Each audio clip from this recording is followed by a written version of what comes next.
There's a danger in the world of faith that's subtle, silent, and deadly. It's not a denomination with a building. It's not one with stained glass, choirs, or Sunday morning sermons. In fact, it doesn't have a name on the sign or a seat in the pew. But make no mistake, it's real. It's spreading. And it is the most dangerous denomination of all.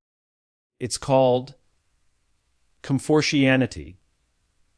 It's the belief system of millions who claim the title of Christian, yet live each day, avoiding the discomfort of growth.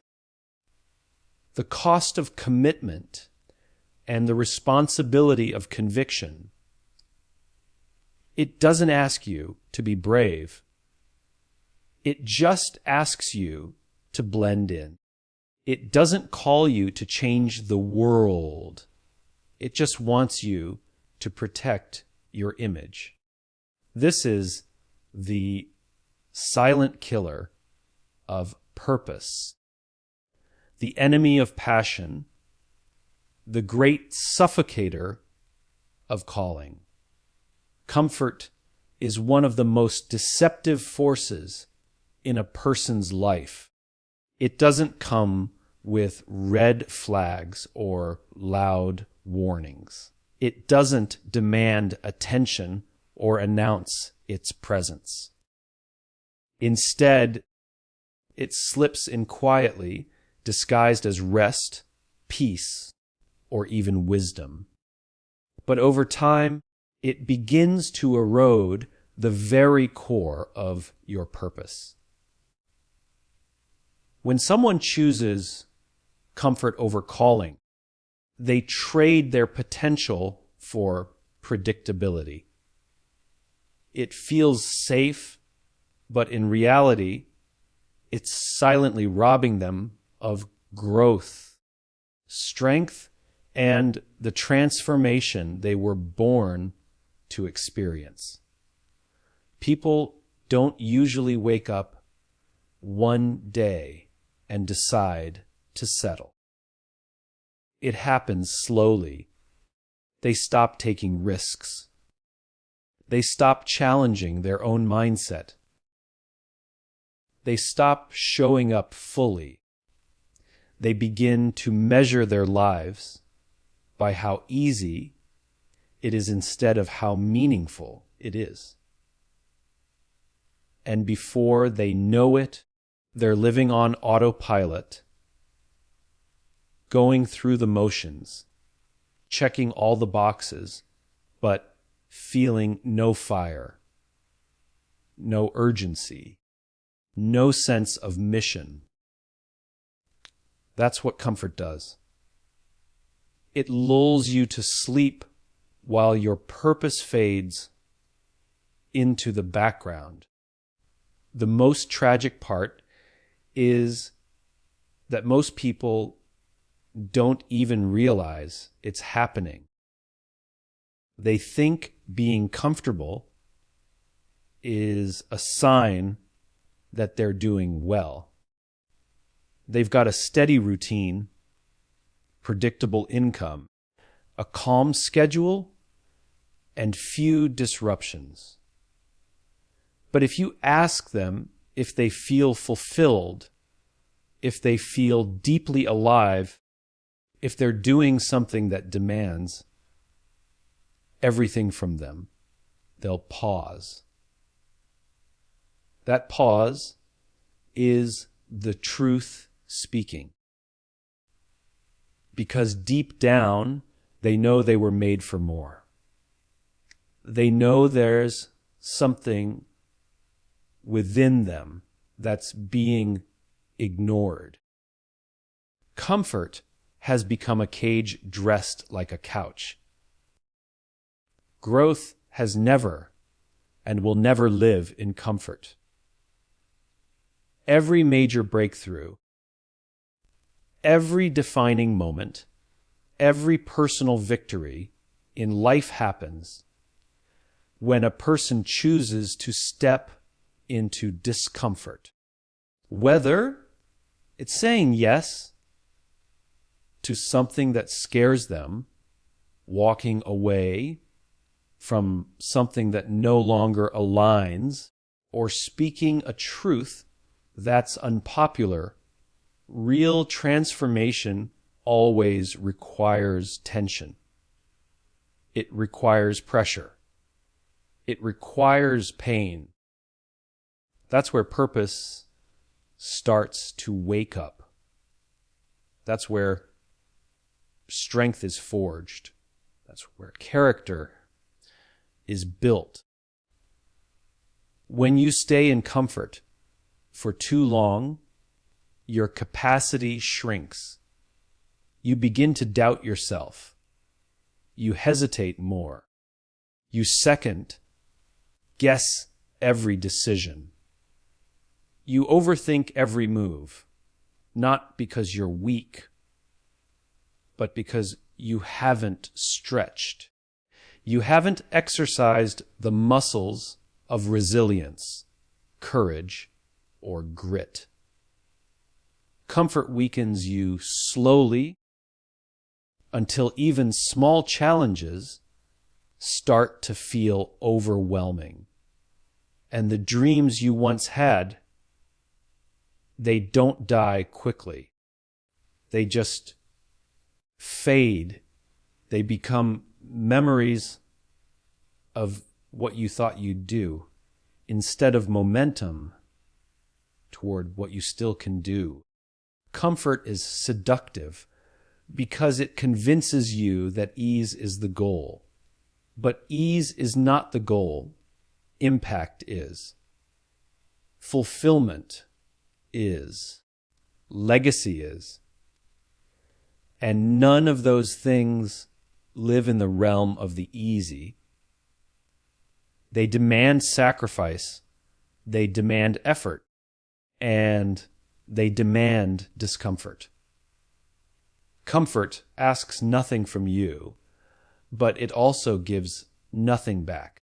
It's the empty promise of a safe life that slowly strips away the fire you were meant to carry. Belief without action is one of the greatest illusions of modern faith. It gives the appearance of devotion without requiring the discipline of obedience. It speaks the language of conviction while living a life of convenience. In today's culture, it has become entirely possible to claim belief in something without allowing that belief to shape behavior. People say they believe in God, in truth, in love, in justice. But their choices don't reflect it. Their lives remain unaffected, unchanged, and uninspired. This separation between belief and action is not only dangerous, it's dishonest. Belief is not proven by what you say, it's proven by what you do. You can recite verses, attend services, and speak the right words, but if your daily actions contradict the values you claim to hold, then your belief is merely theoretical. It's not real until it's lived.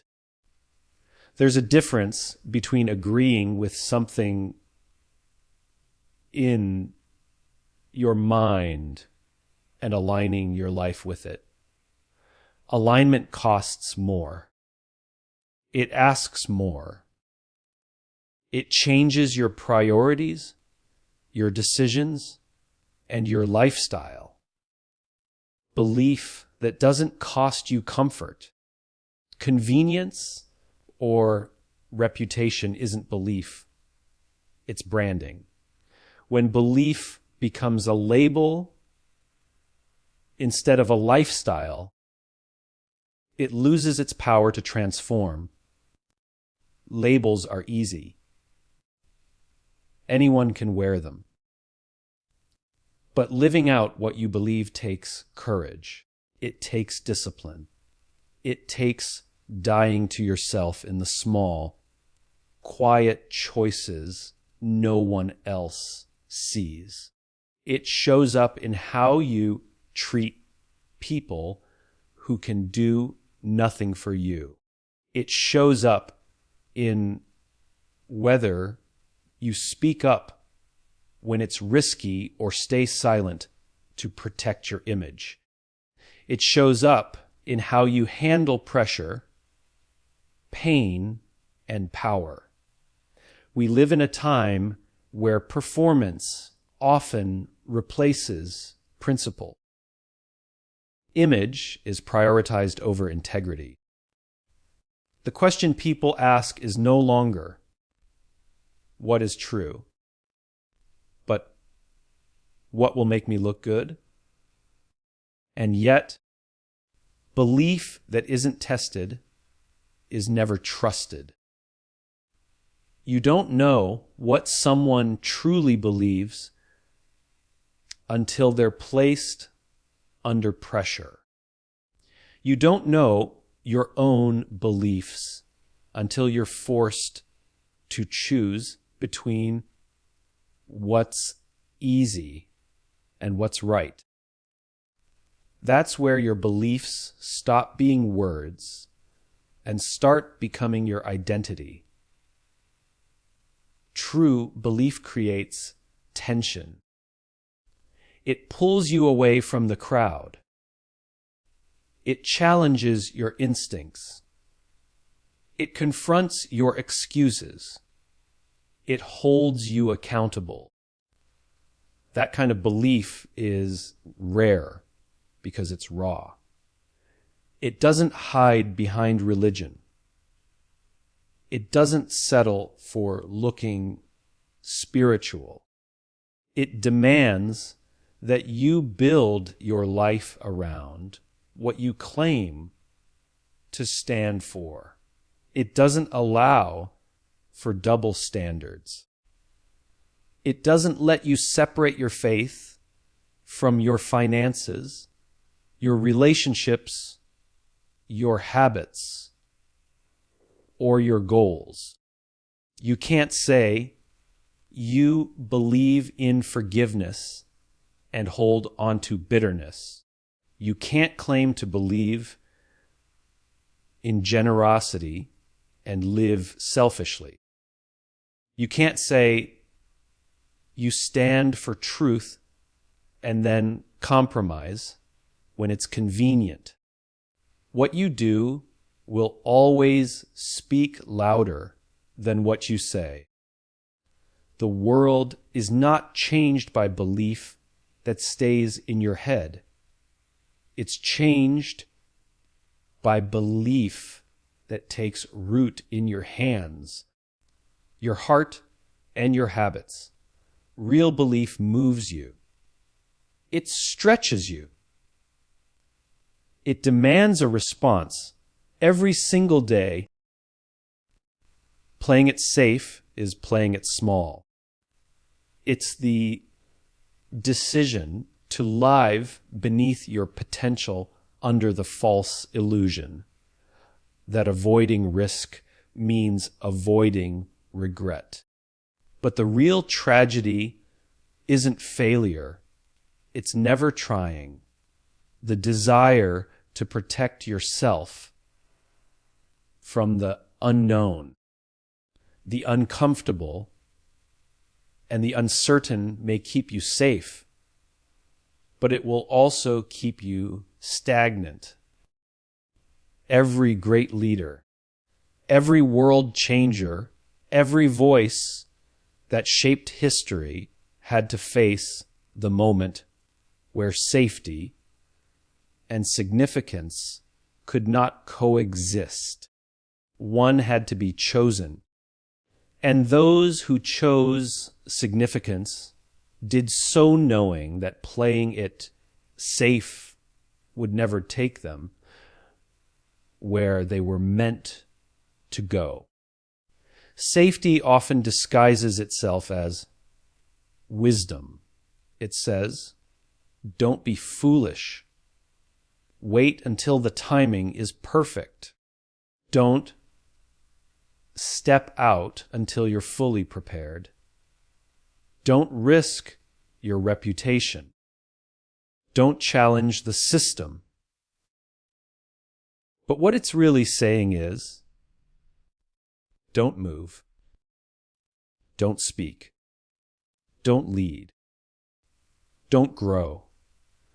And the longer you listen to that voice, the more your dreams begin to shrink. The more your vision begins to blur. The more your passion starts to fade. Playing it safe doesn't protect your destiny. It delays it, weakens it, and eventually suffocates it. Playing small becomes a habit. You start lowering the bar just to avoid the possibility of disappointment. You stop stretching yourself because it feels too uncomfortable. You choose short-term comfort over long-term impact. But deep down, something inside you knows you were made for more. You were never created to just exist. You were designed to build, to lead, to create, to serve, to stand out. There's something unique in you that the world needs, and every time you choose to play small, you silence a part of it. What makes this even more dangerous is that the world rewards safety. Society praises predictability. People admire stability. But greatness has never lived in stability. It has always come from those who were willing to risk rejection, to challenge the status quo, to rise even after failure. Playing it safe will earn you approval from the crowd, but it will steal your connection to your calling. It will keep you liked, but never remembered. It will keep you employed, but never fulfilled. You can either live a life that pleases everyone or a life that matters, but rarely both. The fear of what could go wrong will always try to talk you out of what could go right. It will remind you of everything you might lose, but never of what you might gain. It will amplify your doubts while silencing your courage. But courage is not the absence of fear. It's the decision to move forward despite it. Playing it safe tries to convince you that inaction is harmless. But the truth is, every time you choose not to act on your calling, your faith, your purpose, you're shrinking the impact you were meant to have. You're making your life smaller than it was ever meant to be. And the world misses out on the fullness of what only you can bring. You are called to be dangerous to darkness. Not just a polite observer of light, not just a silent believer who hides behind private convictions, but a bold, unmistakable force that disrupts the very presence of evil. There is no such thing as a neutral life in a world where darkness is active. Light is not passive. It confronts, it exposes, it transforms. And if your presence doesn't make darkness uncomfortable, then you have to ask yourself if your light is actually shining. Being dangerous to darkness means living with a kind of intensity that doesn't allow compromise to feel welcome. It means your words carry truth even when it's unpopular. Your choices carry integrity even when it costs. Your presence carries hope even when the atmosphere is heavy with despair. This isn't about arrogance or aggression. It's about living in such alignment with what is right, what is good, and what is holy, that anything false, broken, or evil cannot stay the same in your presence. It either has to flee or be transformed. There is a reason the forces of darkness don't attack comfort. They don't oppose silence. They don't resist passive faith or lukewarm convictions. What they fear is courage. What they fear is clarity. What they fear is a person so grounded in truth that no lie can penetrate their mind and no fear can control their actions. The most dangerous kind of person to the enemy is the one who knows who they are, knows what they stand for, and refuses to back down even when the odds are stacked against them. You were not designed to blend in with culture. You were meant to shift it. You weren't created to echo the noise. You were made to carry a sound that cuts through it. That means refusing to water down your beliefs for the sake of comfort. That means refusing to hide your identity just to keep peace, worth. That means living with such conviction that your life becomes a mirror, one that forces people to see what's real and what's fake, what's eternal and what's empty. Darkness always grows where light is absent. And when people who are meant to carry light choose to hide it, the world grows colder, heavier, more chaotic. But when one person decides to stop being polite with their purpose, when one soul decides that they will no longer apologize for their fire, everything around them begins to shift. They become a threat, not to people, but to fear, to lies, to oppression, to compromise. They become the kind of person who makes hell nervous and heaven proud. There's a boldness required to live this way. It's not always applauded. It's not always admired. In fact, it may invite resistance, criticism, and even isolation. But every time you refuse to lower your light to make others comfortable, every time you speak truth where others stay silent, every time you show up with love, strength, and integrity, you are waging war against the darkness. You are not here to survive it. You are here to confront it, break it, and lead others out of it.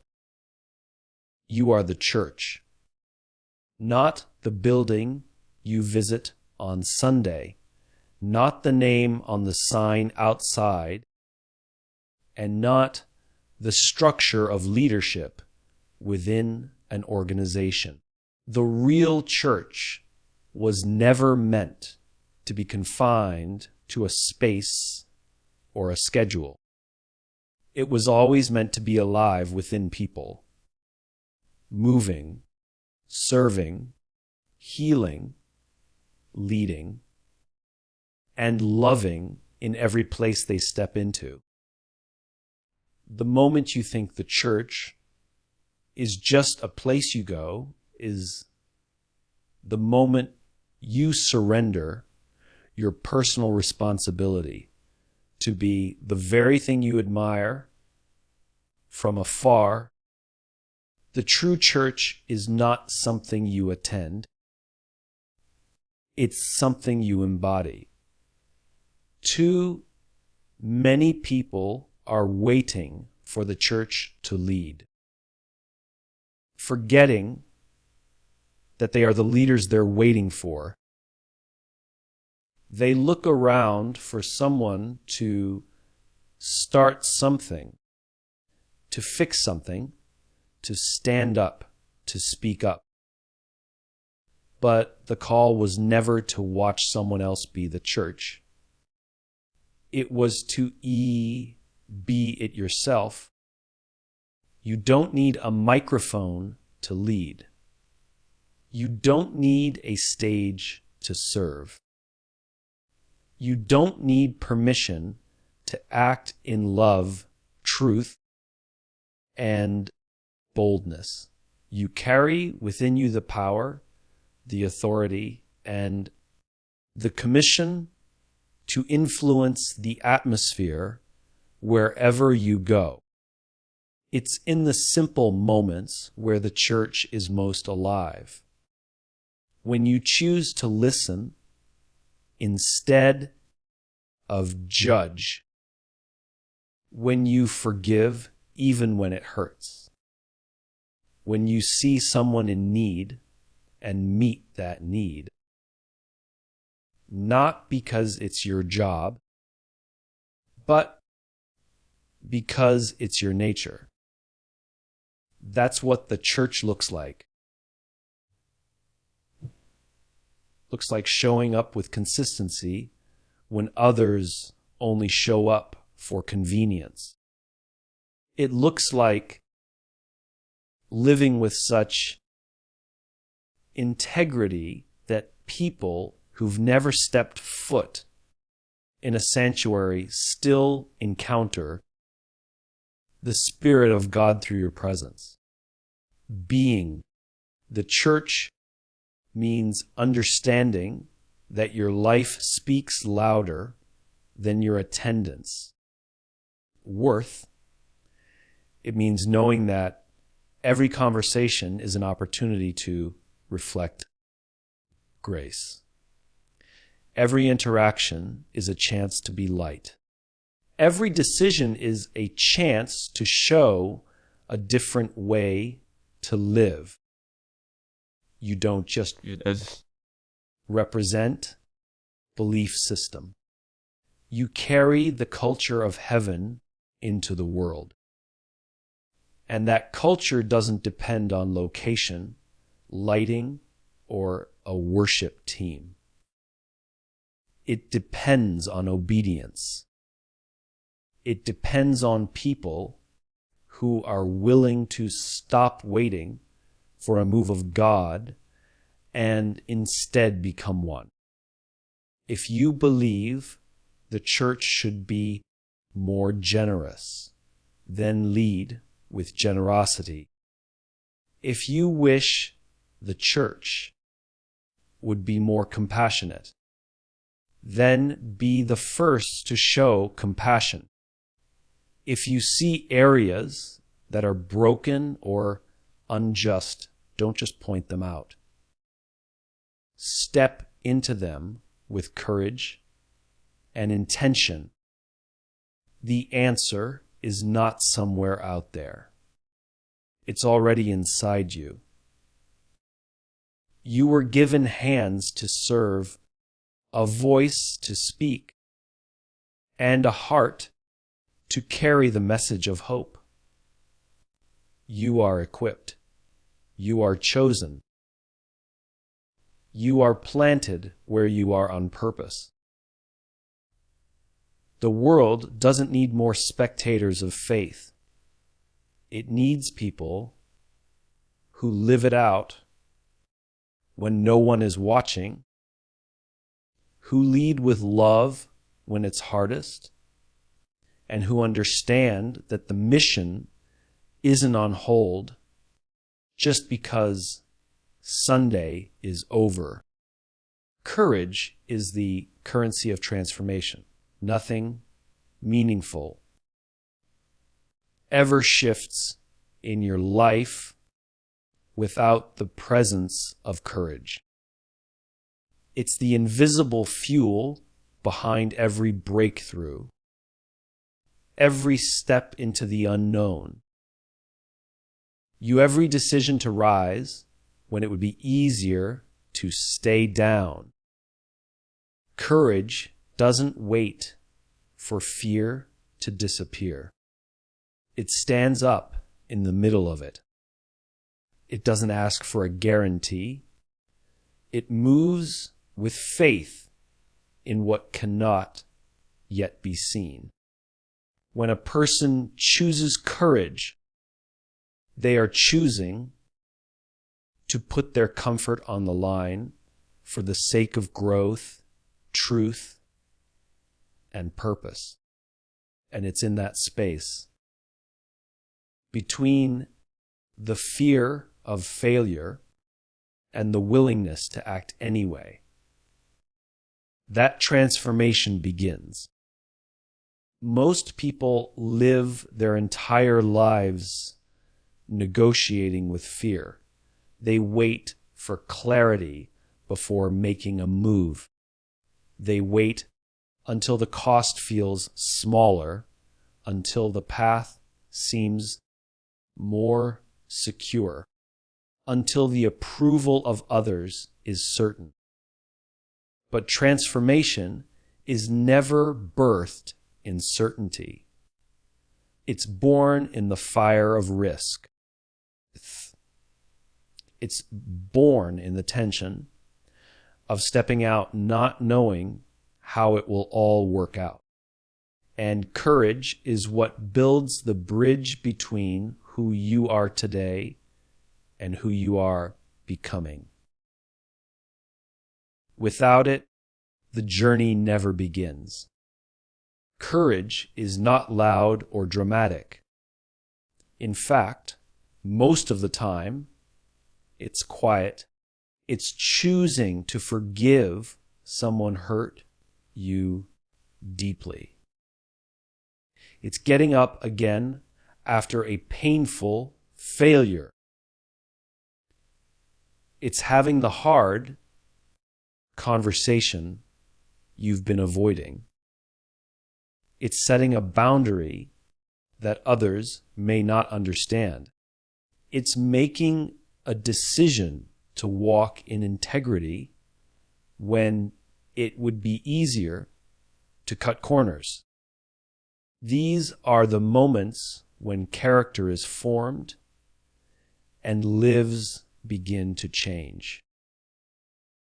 and they all require courage, because anything that truly matters will always come with resistance.